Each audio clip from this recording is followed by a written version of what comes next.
There are 3 ways to develop executive presence when you are not a leader. This is important for you if you are more junior in your career, if you're not yet in a management or leadership position, but you aspire to be one day, and you want your boss and other higher ups in the organization to see you as leadership material. The first thing you need to do is to show up like a leader. This means you need to be visible and visible in a way that makes you look like a leader, or at least positions you as somebody who has leadership potential. Why is this important? Because before your boss ever promotes you, they want to know that you have what it takes. They want to see you confidently presenting yourself as a leader would. They want to see you confidently contributing as a leader would, because this helps them visualize you in a more senior role, and it makes them more confident in the decision to promote you. You have to remember that it's a risky decision to promote someone into leadership.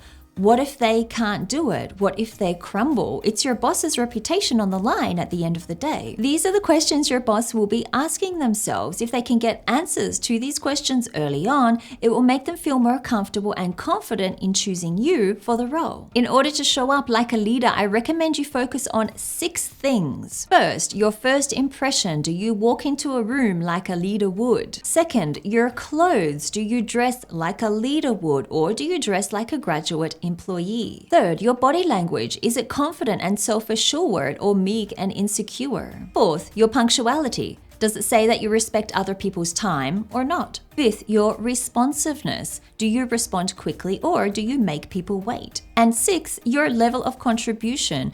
Do you contribute just enough, or do you contribute more than what's expected? Think about these 6 areas and look at which ones you could improve on.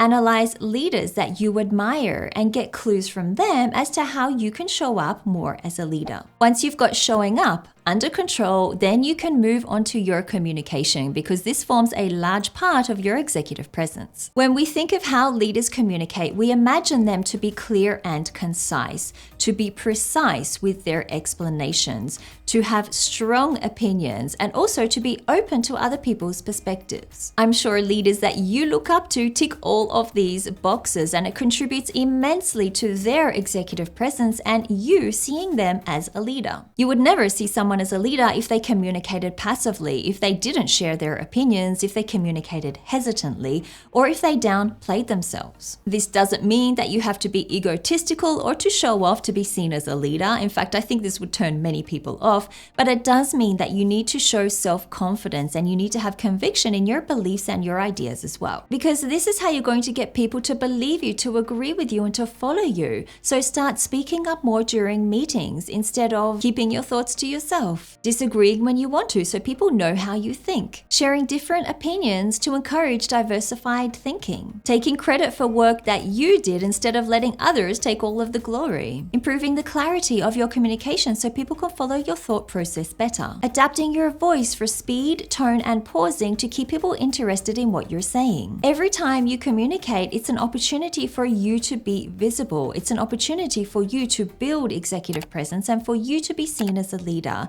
Leverage these opportunities and use them to your advantage. An often overlooked part of developing executive presence as an emerging leader is the way that you make other people feel in your interactions with them. Why is this overlooked? Because when people think of building executive presence or leadership presence, they often limit it to themselves.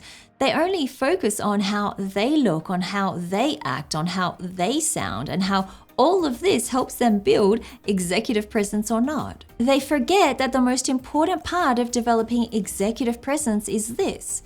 It's the impression others have of you. It's how they experience you. And this is built through every interaction that they have with you. What do I mean by how people experience you? Well, it's basically the feeling that people walk away with after every interaction with you.